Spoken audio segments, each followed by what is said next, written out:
If your LDPlayer screen is flickering or flashing while you're using it, yeah, that can make it almost unusable. The good news is this is usually caused by graphics settings, and it's pretty easy to fix. First, restart your computer. Temporary graphics glitches can cause screen flickering in LDPlayer. Next, open LDPlayer settings and switch between OpenGL and DirectX mode. One of these modes is usually more stable depending on your GPU. Now update your graphics drivers. Yeah, outdated or corrupted drivers are one of the main causes of flickering screens.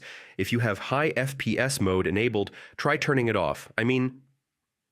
Too high frame settings can sometimes cause unstable display behavior.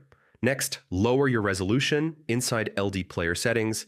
Mismatched resolution can sometimes cause screen flashing. If you're on a laptop, make sure LDPlayer is using your dedicated graphics card. Yeah, integrated graphics can cause flickering issues. If nothing works, uninstall LDPlayer and reinstall the latest version. Corrupted emulator files can also cause screen flickering. And that's it. One of these fixes should stop LDPlayer screen flickering and make everything stable again.